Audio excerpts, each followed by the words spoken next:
Good morning बच्चों। कैसे हो आप लोग? उम्मीद है अच्छे होंगे। चलिए आज हम लोग पढ़ेंगे जंतुओं में रक्त परिसंचरण। रक्त परिसंचरण जैसा नाम से ही है कि रक्त का क्या घूमना, परिसंचरण करने का मतलब है कि एक स्थान से दूसरे स्थान तक जाना। तो आइए रक्त परिसंचरण के बारे में समझते हैं। रक्त परिसंचरण आप लोगों ने पहले पढ़ रखा है। पाचन के समय में आपने देखा था कि पाचन में छोटी आंत से भोजन का अवशोषण होता था और वो फिर शरीर के अन्य भागों में जाता था।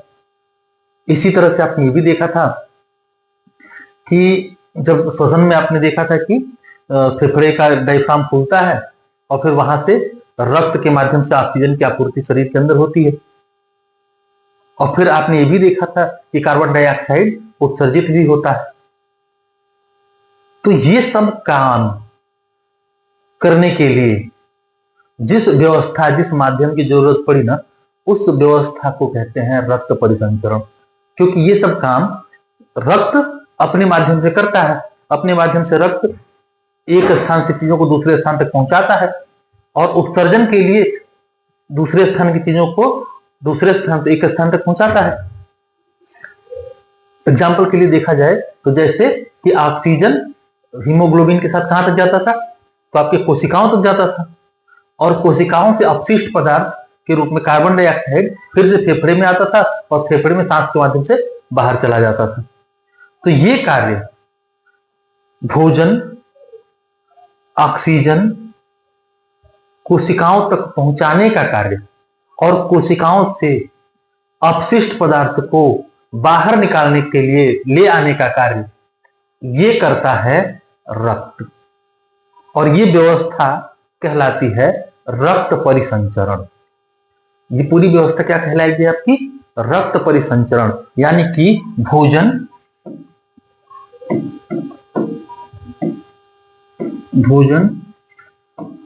ऑक्सीजन, ये कोशिकाओं तक पहुंचाने का कार्य, कोशिका तक पहुंचाने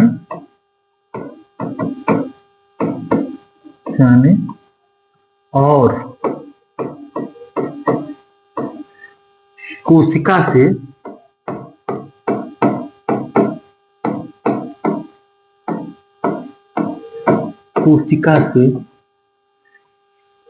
क्या लाना? अपशिष्ट पदार्थ।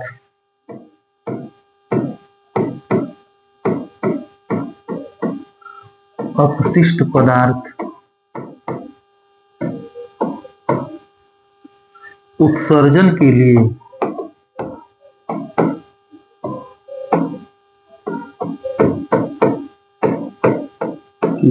उत्सर्जी अंगों तक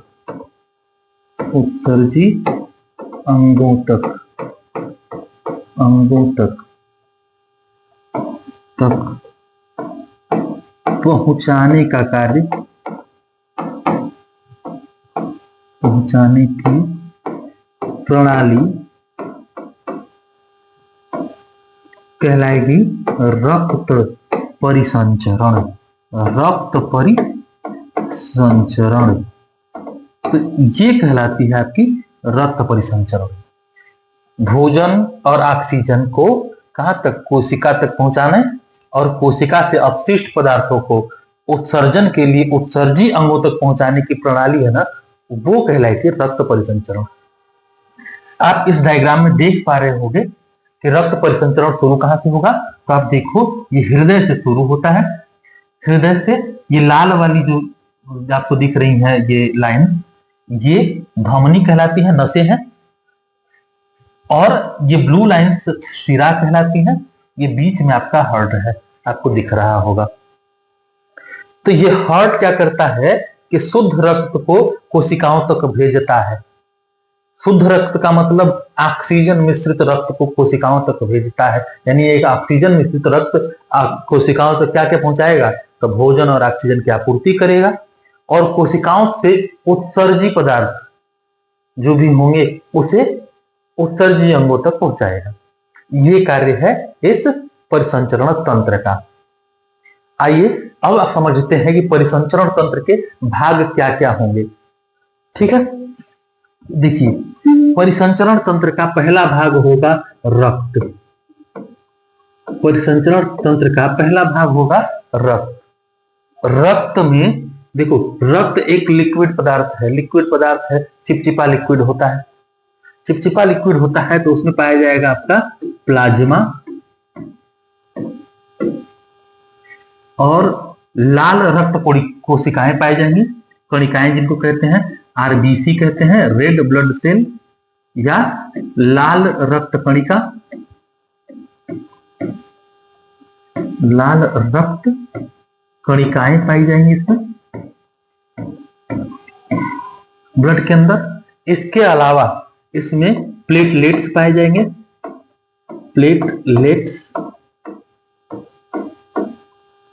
प्लेटलेट्स पाए जाएंगे और इसी के अंदर WBC या व्हाइट ब्लड सेल्स भी पाए जाएंगे, है ना, सफेद रक्त कणिकाएं इनको कहते हैं, सफेद रक्त कणिका कहेंगे। तो ये ब्लड का संयोजन होता है। इसी ये जो लाल रक्त कणिकाएं है ना, इसी के अंदर पाया जाता है एक तत्व है हीमोग्लोबिन। क्या पाया जाता है? हीमोग्लोबिन, HB हम लिख लेंगे, हीमोग्लोबिन। क्या पाया जाएगा इसमें? हीमोग्लोबिन पाया जाता है, हीमोग्लोबिन। यही हीमोग्लोबिन क्या करता है कि ऑक्सीजन को फेफड़े से उठाता है, इसके साथ बॉन्ड बनाएगा ऑक्सीजन। तो ये हीमोग्लोबिन क्या करता है, अपने साथ ऑक्सीजन के अणुओं को क्या करेगा, चिपका लेता है और फिर रक्त के सहारे धीरे धीरे धीरे बहाकर कहां तक ले जाता है, तो ये बहाकर कोशिकाओं तक पहुंचाता है और वापसी के समय ये कार्बन डाइऑक्साइड को ले लेता है वहां से और ये फेफड़े तक पहुंचा देता है।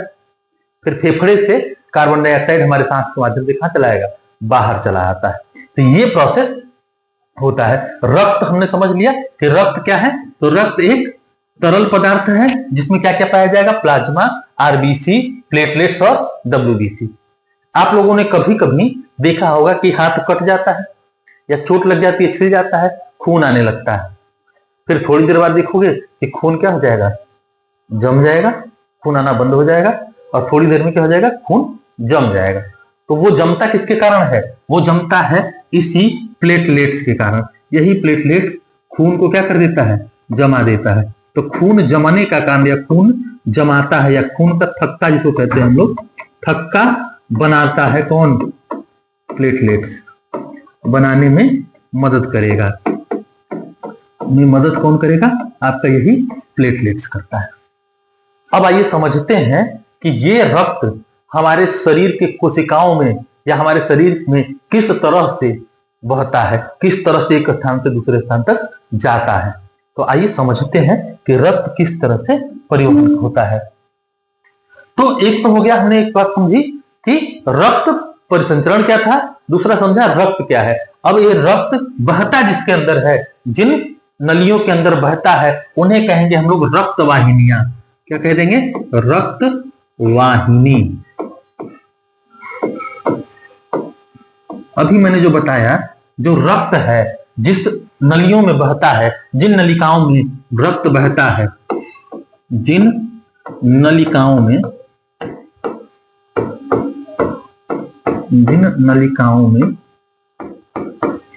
रक्त बहता है, उन्हें कहेंगे रक्त वाहिनियां।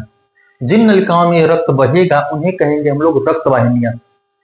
अब ये समझते हैं कि रक्त वाहिनियां में कौन कौन सा रक्त बहेगा, कैसा रक्त बहेगा। तो जो ऑक्सीजन, जिस रक्त में ऑक्सीजन मिला है, ऑक्सीजन घुला हुआ रक्त, मतलब ऑक्सीजन जिस रक्त में है, ठीक, ऑक्सीजन घुला हुआ रक्त, तो देखो जो रक्त ऑक्सीजन जिस रक्त में घुलेगा वो रक्त होगा शुद्ध रक्त। तो इसको हम शुद्ध रक्त भी कह सकते हैं, इसको कहेंगे शुद्ध रक्त। तो शुद्ध रक्त को क्या करेगा, हृदय शुद्ध रक्त को क्या करता है, भेजता है, हमेशा शुद्ध रक्त भेजेगा। तो भेजेगा किसमें, तो ये भेजा जाएगा धमनियों के अंदर। किसके अंदर भेजा जाएगा, तो ये ले जाने का कार्य करती है धमनियां। धमनी।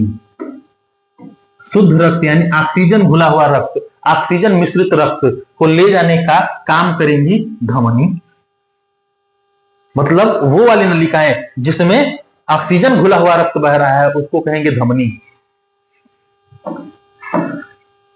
तो दूसरा, वह रक्त जिसमें कार्बन डाइऑक्साइड घुला हुआ है, मिश्रित है, घुला हुआ, चाहे इसको क्या कह देंगे, मिश्रित घुला हुआ रक्त या कार्बन डाइऑक्साइड मिश्रित रक्त, इसको हम कहेंगे अशुद्ध रक्त। अशुद्ध रक्त ये जिसमें बहता है उसको कहते हैं हम लोग शिरा। ये जिसमें बहेगा उसको कहेंगे हम लोग शिरा। देखो, तो धमनी में जो रक्त जाएगा वो कौन भेजेगा, हृदय भेजेगा, और शिरा में जो रक्त आएगा वो हृदय के अंदर आएगा। तो यही चीज यहां पे हम लोग देख रहे थे, आप देखोगे, देखिए आप यहां पे देख पा रहे होगे, ये फेफड़ा है, ये हृदय है, यहाँ पे ये सिरा है, इधर देख रहे हो धमनियां हैं, और ये कोशिकाएं हैं, है ना। कोशिकाएं नहीं है, एक तो में जाल है कोशिकाओं का, किस तरह से काम करता है आप देखो। ये हृदय है, हृदय का काम होता है कि रक्त को पुश करना। पुश करने का मतलब है कि धक्का दे देना, धक्का देके किसमें भेज देना, धमनियों में। तो रक्त, हृदय किसको भेजेगा, तो हमेशा हृदय शुद्ध रक्त भेजेगा, किसमें, कोशिकाओं के लिए। तो शुद्ध रक्त जो बहता है वो धमनियों के अंदर से बहते हुए आता है। देखिए, तो धमनी से रक्त जाता है, देखिए यहां दिख रहा है ना, ये डायरेक्शन आपको दिख रहा है तीर का। धमनी से रक्त, हृदय से रक्त धमनी के अंदर जाएगा और ये कहां चला जाएगा, कोशिकाओं तक जाएगा, पूरा फैल जाएगा, हर कोशिका तक ऑक्सीजन को पहुंचाया। भोज्य पदार्थों को, मतलब जो भोजन से जो अवशोषण हुआ था उसको कहां पहुंचाया, इन्होंने कोशिकाओं तक पहुंचाया। और ये सिराएं क्या करेंगी, कोशिकाओं से जो उत्सर्जी पदार्थ हैं उन्हें लेंगी और वापस कहां तक ले आएंगे, हृदय तक ले आएंगे। ठीक, तो यही क्या है, आपका रक्त परिसंचरण का तरीका है, व्यवस्था है इसके अंदर। फिर क्या होता है देखो, तो ये यहां तक आया, हृदय, मैंने बताया कि हृदय से धमनियां, हमेशा हृदय जब रक्त भेजेगा तो धमनी में ही भेजेगा।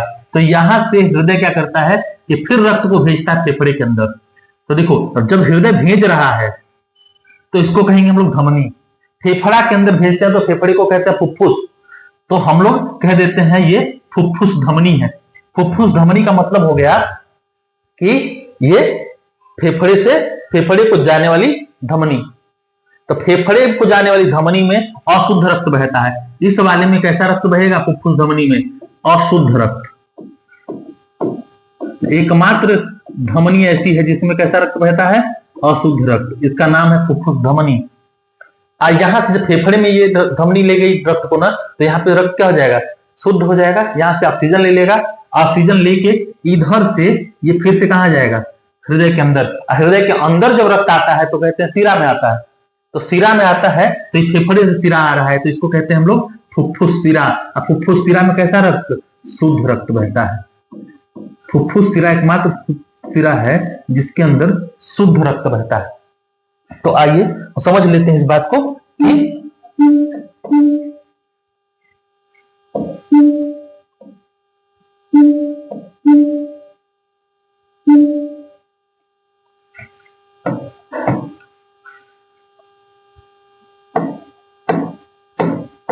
शुद्ध रक्त वाली सिरा, शुद्ध रक्त वाली सिरा, या जिस सिरा में शुद्ध रक्त बहता है उसको कहेंगे हम लोग फुफ्फुस सिरा। फुफ्फुस सिरा। अशुद्ध रक्त बहने वाली धमनी,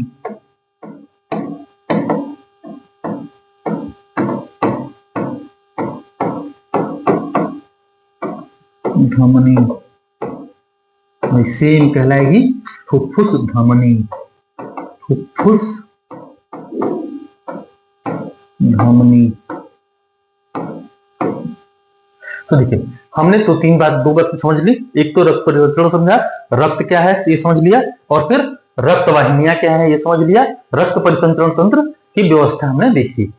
अब आइए बात करते हैं कि हमारा हृदय काम कैसे करता है। ठीक है, चलिए तो हृदय की तरफ चलते हैं हम लोग। ये रहा आपके हृदय का नक्शा, आप लोग देख पा रहे होंगे, ये नक्शा है आपके हृदय का। अब हृदय के अंदर क्या होता है, देखिए हृदय के अंदर ये देखो, तो जो हमने भी पढ़ा कि जो धमनी रक्त ले जाती है या जो शुद्ध रक्त जिनमें बहता है उनको कहते हैं धमनी, जिनमें अशुद्ध रक्त बहता है उनको कहेंगे शिरा। अब ये महाशिरा है। महाशिरा का मतलब हुआ, यहां देख लो, यहां लिखा हुआ है महाशिरा, अब देख पा रहे हो, महाशिरा। ये सारी शिराएं जो रक्त अशुद्ध रक्त लेके आ रही हैं, सब एक लास्ट अंतिम शिरा जो यहाँ पे जाएगी, हृदय के अंदर जाती है, उस समय सारा रक्त इकट्ठा कर देती है। तो ये शिरा जो अंतिम रूप से हृदय के अंदर जाती है उसको कहते हैं महाशिरा। और जिस धमनी से रक्त मतलब हृदय रक्त भेजता है उसको कहते हैं महाधमनी। महाधमनी एक मोटी सी धमनी है और कुछ नहीं है, वही मोटी धमनी आगे चल के बढ़ जाएगी कई हिस्सों में, फिर वो आगे धमनियां और कई हिस्सों में बढ़ जाएंगे, तो इस तरह से एक नेटवर्क बन जाता है। आप लोगों ने नेटवर्क पहले ही देख रखा है। अब देखो हृदय कितने भागों में बटा होगा, तो हृदय हमारा 4 कक्षों में या 4 भागों में बटा होता है। अगर आप देखो तो देखो यहां से आप देख पा रहे हो 2 भागों में, तो यहां हृदय बटा हुआ है, ठीक है। और फिर आप इधर देखो, ये एक भाग ये और ये एक भाग ये, एक भाग ये वाला, तो कुल 4 भागों में बटा हुआ है। जो ऊपर वाले भाग है ना, इनको कहते हैं अलिंद। ऊपर वाले भागों को क्या कहते हैं, अलिंद, इनको कहेंगे अलिंद। तो ऊपर वाले दोनों भागों को, इसको भी कहेंगे और इसको भी क्या कहेंगे, अलिंद ही कहेंगे। और नीचे वाले भागों को कहते हैं निलय। ऊपर वाले भागों को अलिंद, नीचे वाले भागों को निलय। अब 4 है तो चारों को पहचानना पड़ेगा। तो जो दाहिनी तरफ है, मेरे दाहिनी तरफ जो है, तो दाहिनी तरफ को कहते हैं दायां अलिंद। ऊपर वाले को क्या कहेंगे, दायां अलिंद। इधर ऊपर वाले को क्या कहेंगे तो हम लोग, बायां अलिंद, बायां अलिंद। इसी तरह से इधर नीचे वाले को कहते हैं निलय। तो ये दाएं तरफ है तो इसको कहेंगे दायां निलय, दायां निलय। इधर वाले को कहेंगे बायां निलय, बायां निलय। अब देखो ये काम कैसे करता है ये समझ लेते हैं। होता क्या है कि इस हृदय के अंदर इस महाशिरा से रक्त आता है, तो आके कहां जाएगा, इस दाहिने अलिंद के अंदर, यहां पे आएगा। यहां से जो रक्त होता है, जो ये भरेगा, ये भर जाएगा, ये जो भर जाएगा, तो यहां से एक वाल्व लगा होता है, यहां से क्या करेगा, धीरे धीरे रक्त इसके अंदर आएगा। और जब ये भर जाएगा तो ये वाल्व बंद हो जाता है और हृदय क्या करता है, ये अशुद्ध रक्त है, आप जान रहे हो, इसमें शिरा में जो रक्त आया है कैसा है, अशुद्ध था। तो अशुद्ध रक्त यहां से कहां गया, ये दाहिने निलय, दाहिने अलिंद से दाहिने निलय में गया। और दाहिना निलय क्या होगा कि इस तरह से सिकुड़ता है और फूलता है, सिकुड़ता है फूलता है। इस तरह का एक संरचना है जो हमेशा सिकुड़ेगा फूलेगा, सिकुड़ेगा फूलेगा, एक निरंतर अंतराल पर। तो एक निरंतर अंतराल पे सिकुड़ेगा, तो सिकुड़ा, तो जैसे ही सिकुड़ेगा ई वाला बंद हो जाता है, हई बंद हो जाता है, हई खुल जाता है, यहां से हई वाला रास्ता खुल जाता है। ई रास्ता खुल के कहां चला जाएगा, इस रक्त को लेके चला जाएगा इस फुफ्फुस धमनी के द्वारा फेफड़ा के अंदर।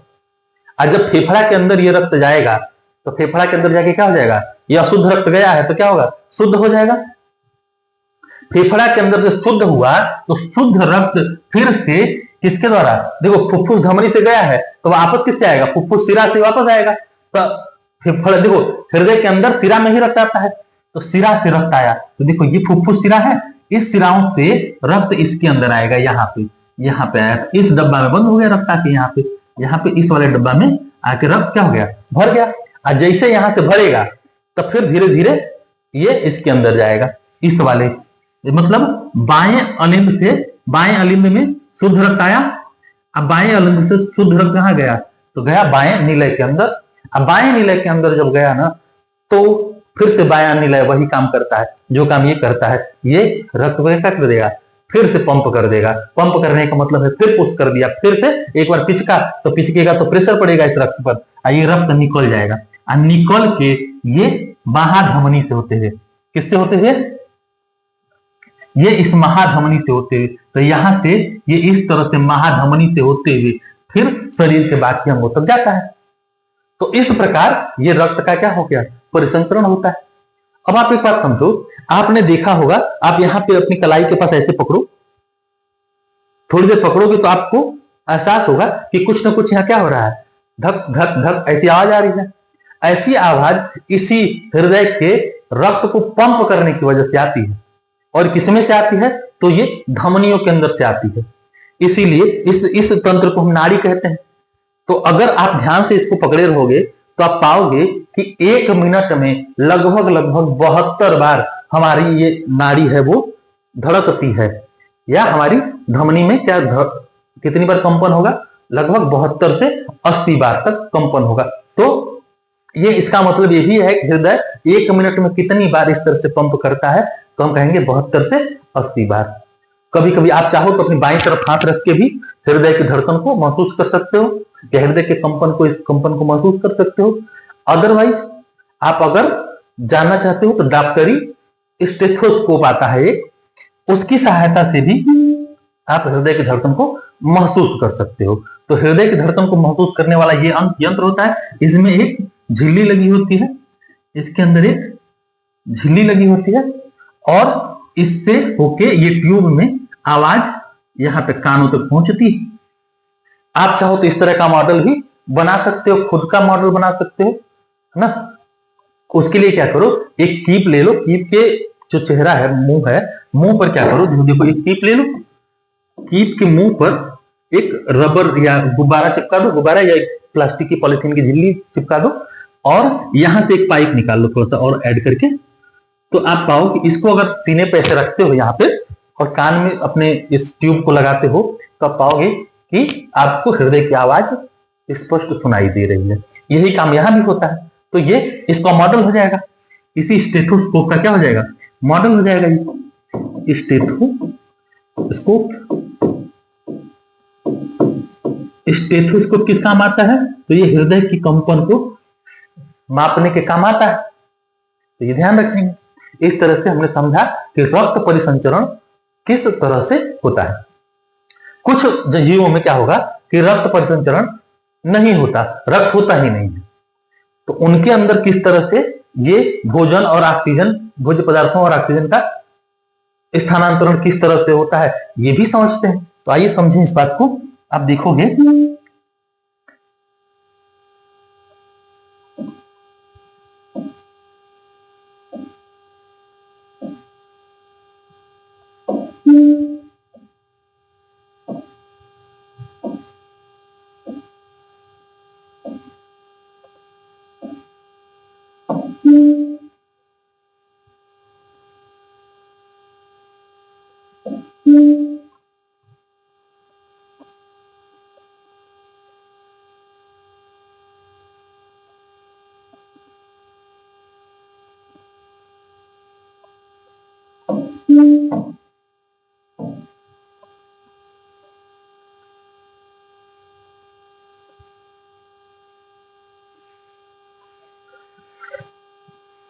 तो देखिए,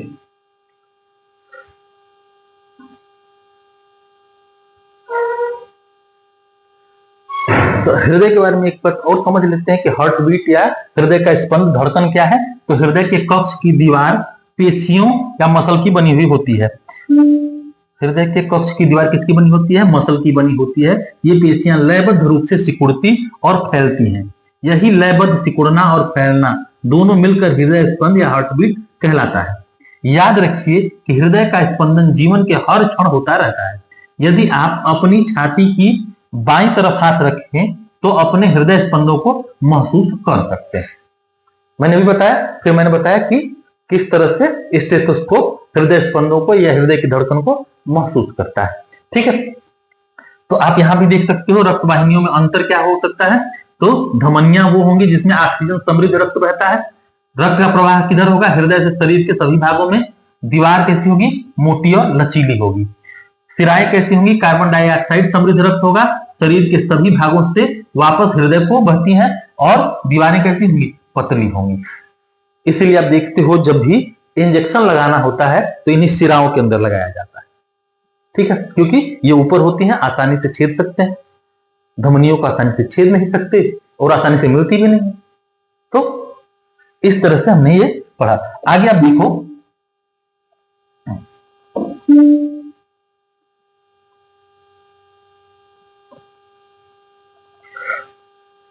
तो कुछ जीवों में ये रक्त परिसंचरण तंत्र नहीं पाया जाता, न तो रक्त पाया जाता है, तो वो उनके अंदर भोजन और ये ऑक्सीजन का प्रवाह कैसे होता है?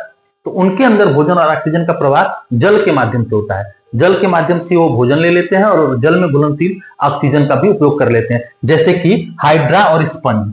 तो हाइड्रा और स्पंज के अंदर इस तरह की संरचना नहीं पाई जाती है, तो उनके अंदर कैसे होगा? इनके अंदर जल में ही घुला हुआ ऑक्सीजन और जल में ही घुला हुआ पोषक तत्व इनके शरीर में चले जाते हैं। तो ये अपने शरीर में पहले जल को लेते हैं, फिर उससे पोषक तत्वों को लेके फिर जल को बाहर कर देते हैं। तो इस तरह से इनके अंदर इस रक्त संचरण या रक्त संचरण होता है। रक्त संचरण नहीं कहेंगे उसको, हम कहेंगे संचरण होता है। ठीक है, तो हमने आज समझा कि संचरण किस तरह से शरीर में होता है, जंतुओं में किस तरह से संचरण होता है, या रक्त का संचरण किस तरह से होता है।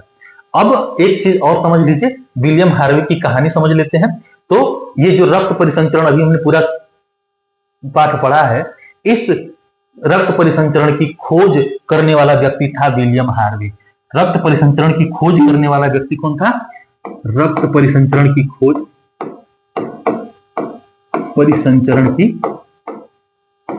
परिसंचरण इसकी खोज किया विलियम हार्वे ने। खोज किसने किया? William Harvey. नाम था इस वैज्ञानिक का विलियम हार्वे।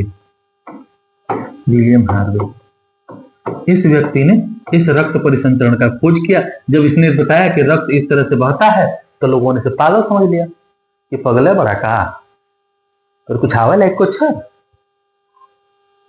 डॉक्टर था, इसको पागल समझ लिए सब। तो क्या किया कि इसके पास जाना ही बंद कर दिया लोगों ने। लेकिन इसके मरने से पहले तक ये रक्त परिसंचरण के बारे में इन्होंने बता दिया था कि रक्त क्या होता है, शरीर के अंदर एक स्थान से दूसरे स्थान तक जाता है और फिर उसी स्थान तक वापस आता है। यानी रक्त क्या करता है? दोलन करता है, एक स्थान से दूसरे स्थान तक जाता है और फिर वापस आता है। इस पूरी परिघटना को किसने बताया था? इसी विलियम हार्वे ने बताया था। इसका उपयोग आज तक हम लोग कर रहे हैं और इन्होंने इनकी इस खोज को हम का उपयोग कर रहे हैं। आप देखो इनकी कहानी में लिखा हुआ है, इनकी कहानी के अंदर, कि रक्त परिसंचरण की खोज विलियम हार्वे 1578 से 1657 ईस्वी में इन्होंने कर दिया था। और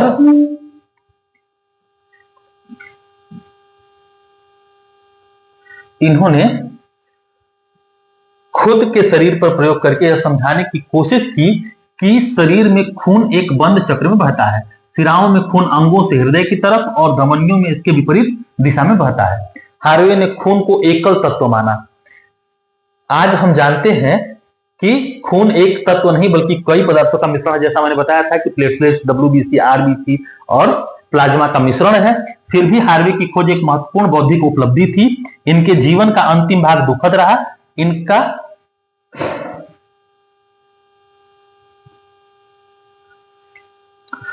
जीवन का अंतिम भाग दुखद रहा। इनका 79 वर्ष की आयु में 3 जून 1657 को निधन हो गया। इस प्रकार हार्वे महोदय ने खून के परिसंचरण में के बारे में हमारी समझ को बढ़ाया। तो आज के लिए हमने रक्त परिसंचरण को अच्छे से समझा है। अगली क्लास में फिर से मिलेंगे हम लोग उत्सर्जन तंत्र को लेकर। तो उम्मीद करता हूं आपको समझ में आया होगा। Thank you.